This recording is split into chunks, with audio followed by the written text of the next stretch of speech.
Hey friends! Today I have posted a challenge to do 10 push-ups, and I felt I couldn't post such a challenge without also describing to you how to properly complete a push-up. So today I'm going to give you a little lesson on how to complete a push-up. Now many of you will very quickly be like, well Vangie, I can't do push-ups, and that's a very normal response. And that's one of the reasons why I have a job. It's to teach people how to do things properly, but then also how to work up to doing something properly if they don't have the strength in order to complete the full movement.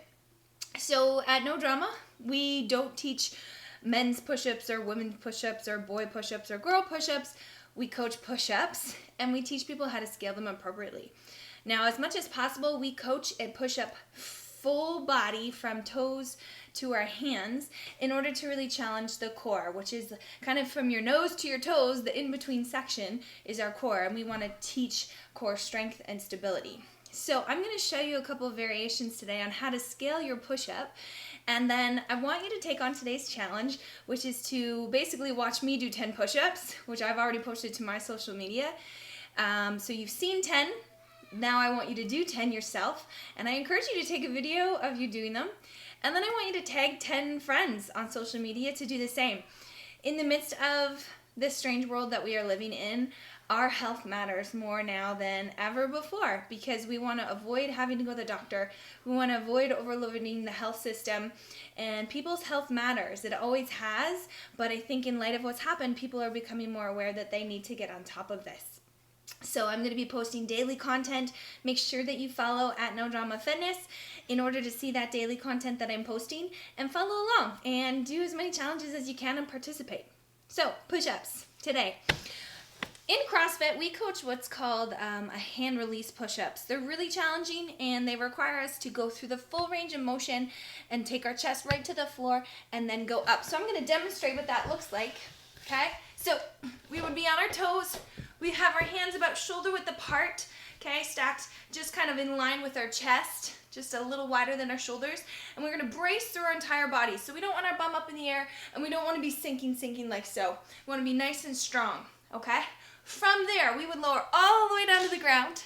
We'd actually lift our hands, and then we push them back down and push ourselves all the way back up. That would be one. And we lower all the way down, and we lift our hands, and we push back up. Now, that gets a little tough, and what I usually start to see is this. Okay, we start to see the worm-like effect.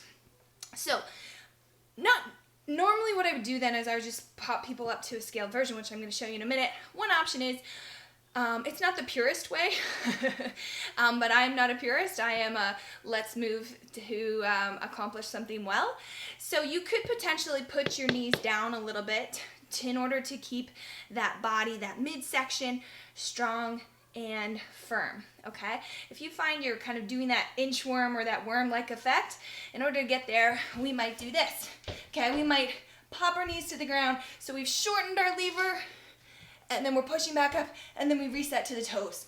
Knees down, lower, lift the hands from the knees, and lift to reset. That's one way that I work with my clients in increasing that range of motion and also then regaining that stability, because some people don't have that core strength and stability through the midsection.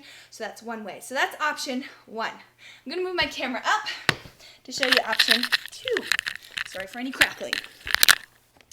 Okay, so next, option two is one of my favorites, is I take you up to a higher surface. That's basically all we do. So one of my favorite spots is to do something like a kitchen counter or bathroom counter. You're going to put your hands shoulder width apart. You're going to straighten your body out, nice and tall. You're going to lower yourself in, big strong push. And the elbows push back towards our hips. They're coming in out of a 45-degree angle, just like so. I start the majority of my clients on push-ups just like that, off of a surface like a countertop, or might be the back of a couch. It might be a sturdy chair. This would be another way. This would be harder because I've now lowered myself even more, and it's a little bit narrow, okay? So I could do a push-up from here. That's going to get even tougher. But my challenge to you is to complete those 10 push-ups, but complete them at a spot that you're capable of doing, okay? there's no use for pride in push-ups. We want to basically help you move well and be able to do the movement. So I encourage you to try some push-ups from a countertop. Try them from the back of a couch. Try them from something sturdy where you can get your hands about shoulder width apart. Lower those elbows back at about a 45-degree angle so they're not popping way out here, but bring them in a little bit tighter.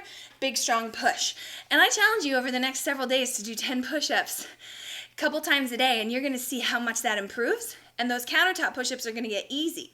Then you might move them to like a lower chair or a lower ottoman or something else. And eventually you work up to those hand release push-ups from the floor as you've built up some core stability and that upper body strength. So that's your challenge for today. Work on either those hand release push-ups or push-ups from the countertop. Oh, my children found me. Or push-ups from like a sturdy chair or bench. Find something that's going to allow you to keep that nice flat body, do the full range of motion, and complete about 10. All right, guys? Feel free to post your comments or your questions below, and I'll do my best to get back to them. Thanks, guys. Have a great day.